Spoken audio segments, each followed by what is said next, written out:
Buenos días, profesores, estudiantes de historia, interesados por la historia en general. Hoy hablaremos de las fuentes de la historia. Bueno, hay que decir que la fuente es lo que da vida a la historia, a nuestro oficio, a la historia que escribimos.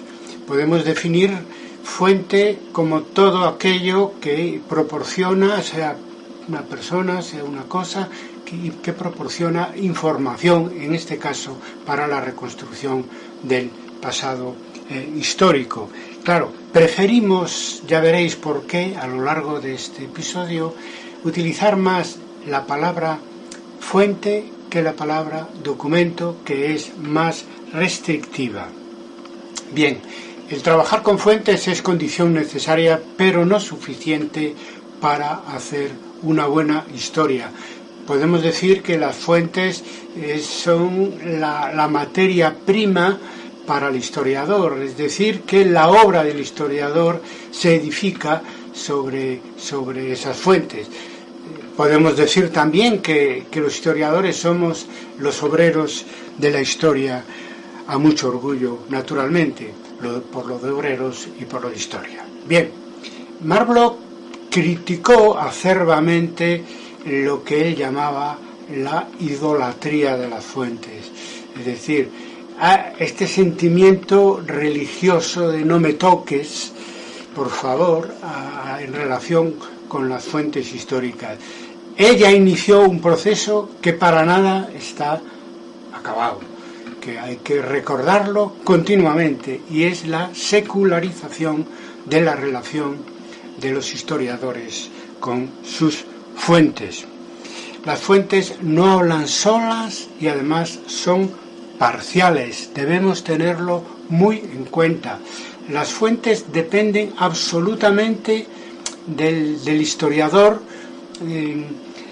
que tendrá mayor o menor capacidad para extraer y tratar la información que puede ofrecer, y que depende de la formación, de las habilidades del historiador en cuestión, de lo que aporte el historiador en cuanto a método, en cuanto a enfoque, en cuanto a conocimiento a través de la bibliografía o de otros documentos del tema o de la época en la que se inscribe el tema que estamos investigando.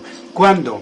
Y eso pasa con cierta frecuencia, sobre todo cuando retrocedemos hacia atrás en el tiempo a la hora de analizar nuestros objetos de investigación. Pues digo, cuando existen pocas fuentes, son escasas las fuentes, es cuando más esfuerzo de método, de formación, de pensamiento debe aportar el historiador. Por eso es tan importante, como decía Topolsky, ya lo hemos citado en estos capítulos, la importancia del conocimiento no basado en fuente. ¿Qué hacer?, decía un filósofo ruso de principios del siglo pasado. ¿Cómo tratar las fuentes? Yo creo que hay una serie de operaciones necesarias para sacar todo ese jugo o zumo que se puede extraer de los restos del pasado, que transformamos en fuentes históricas. En primer lugar, encontrar las fuentes, sean éditas o inéditas. A los aspectos que más nos interesan en este capítulo, no es tan importante como que esté o no publicada una fuente, como la información y que puede aportarnos para nuestra investigación. La segunda operación es buscar la legibilidad de la fuente. Muchas veces es necesaria una transcripción,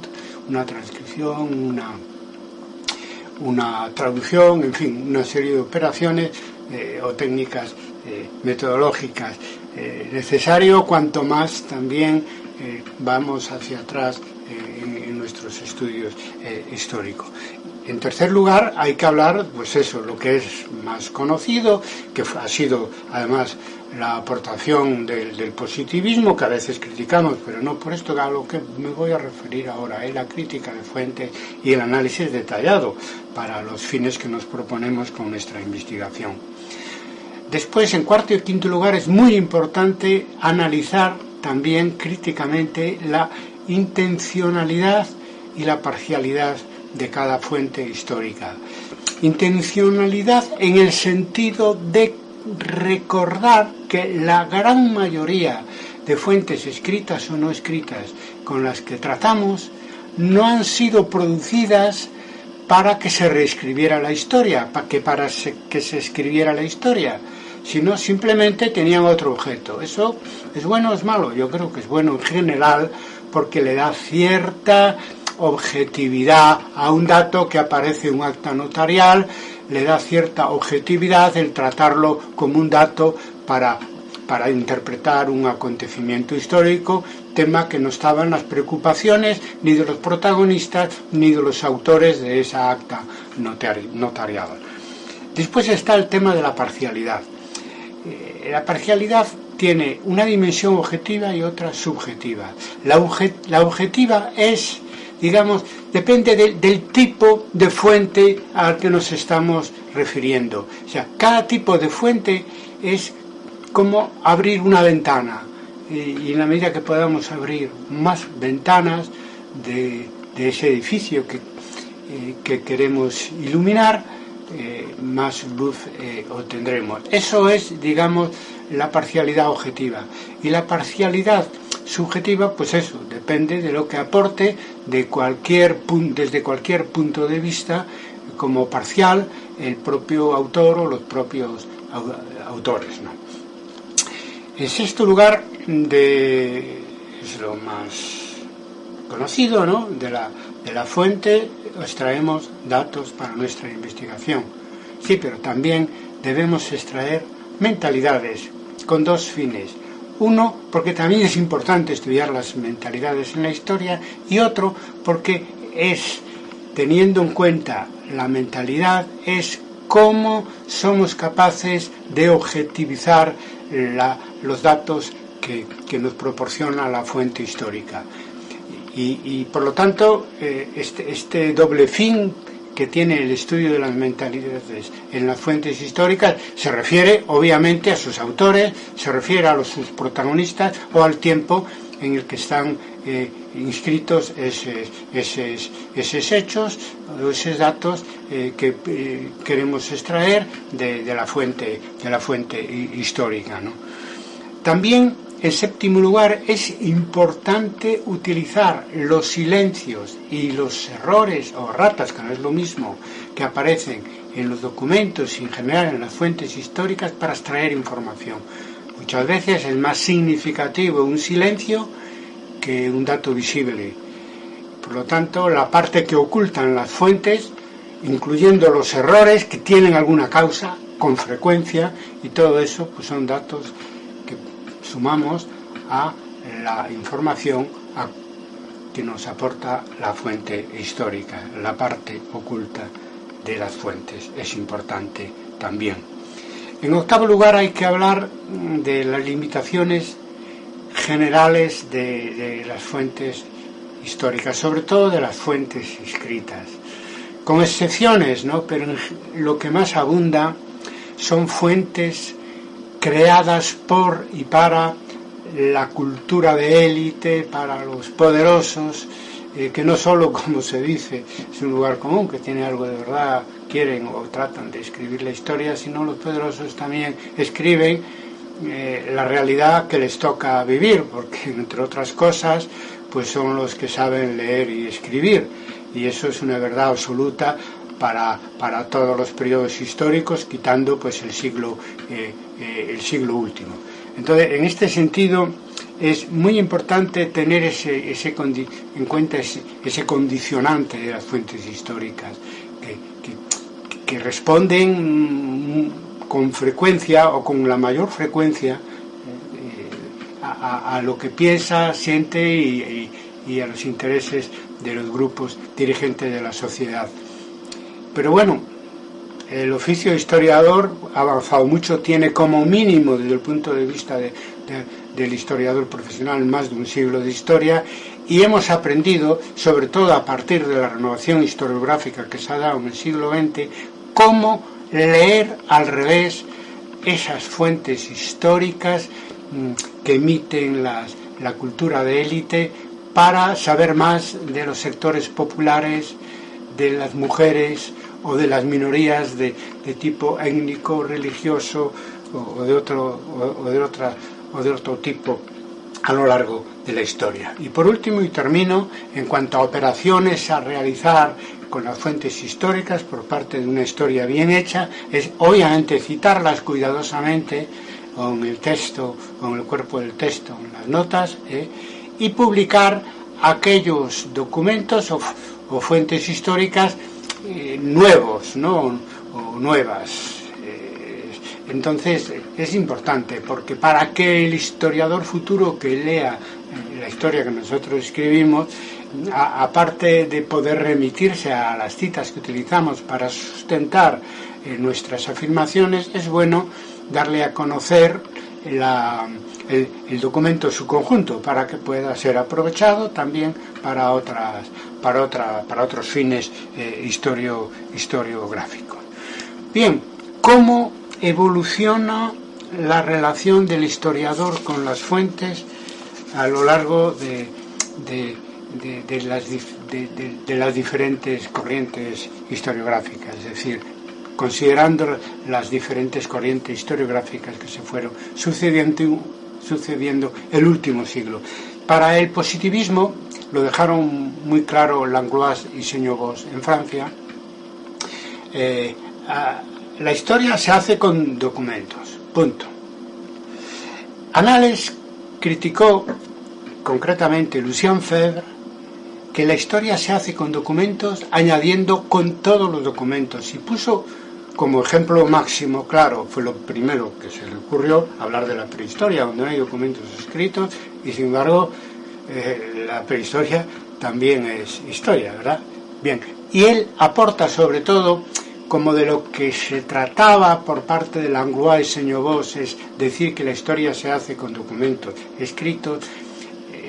Febvre dice, bueno, con todos los documentos escritos, es decir, la literatura, por ejemplo, utilizada, que se hace poco como fuentes históricas, se utiliza poco porque no ofrecen nombres, datos y lugares, pero sí mentalidades de época que son muy importantes para un historiador que quiera también hacer mentalidades, no solamente la historia fría de los datos fácticos. Bien, entonces por ahí se va avanzando, también fuera de las fuentes escritas. Febvre hablaba de la importancia, pues por ejemplo, de los paisajes geográficos como fuente para la historia, o del polen como fuente para la historia, buscando la ayuda de las ciencias naturales. Jacques Le Goff, ya en el periodo final de los anales, los terceros anales, decía: la historia se hace con documentos y con imaginación.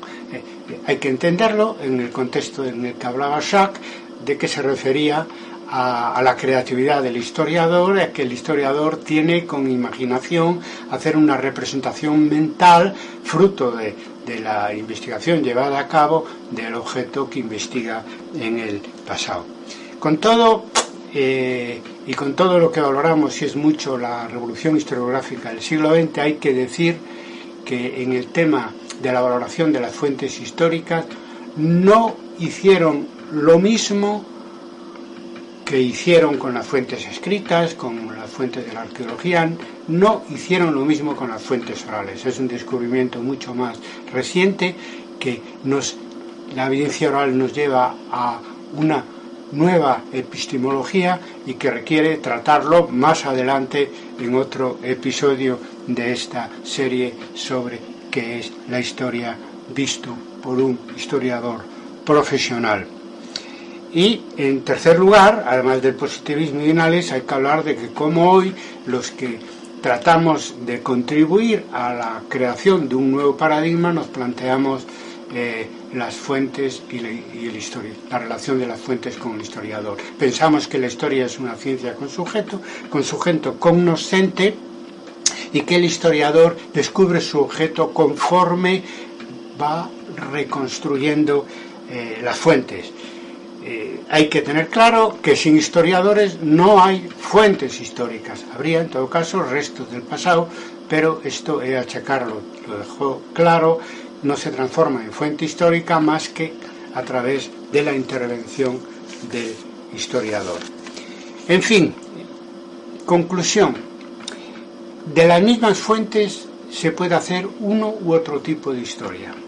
Al menos hay dos formas de hacer la historia con fuentes. Uno, utilizar las fuentes solo para extraer datos, ordenar, redactar el resultado de nuestra pesquisa. Generalmente se trata de un modo muy tradicional de trabajar con las fuentes, generalmente para averiguar algo sobre nombres, lugares, fechas, hechos y batallas. Una segunda forma de hacer historia con fuente es, para empezar, mezclar los diferentes tipos de fuentes, restos materiales, fuentes escritas, fuentes orales, fuentes de origen geográfico, etcétera, porque, decíamos, cada tipo de fuente es como una ventana que se abre para el conocimiento de un objeto histórico que siempre es poliédrico. Después, pensar. El trabajo de historiador es un oficio intelectual. Pensar qué preguntas hago, qué problemas me planteo en relación con la fuente, qué métodos aplico, qué historiografía me interesa para saber más sobre mi objeto y poder, por lo tanto, entender mejor lo que ofrecen las fuentes y exprimirlas como un limón que da mucho zumo o jugo, o nada, depende del historiador, de lo que el historiador sepa y consiga hacer con esas fuentes. Y por último, claro, hay que pensar en las respuestas a las preguntas que nos hicimos inicialmente y unas conclusiones, tarea siempre difícil pero imprescindible para que permitan a otro historiador futuro, con las mismas fuentes y diferente enfoque o con otras fuentes nuevas, avanzar en el conocimiento de nuestro pasado. Es así, con una relación compleja entre el historiador y sus fuentes, como conseguimos aproximarnos mejor a una realidad histórica que es compleja, como lo es la realidad actual, que tiene muchos puntos de vista, muchas ventanas que hay que abrir por parte de otros científicos sociales para conocer en su conjunto y de una manera lo más aproximada posible, también el tiempo presente, esos hechos o esas realidades o esos procesos.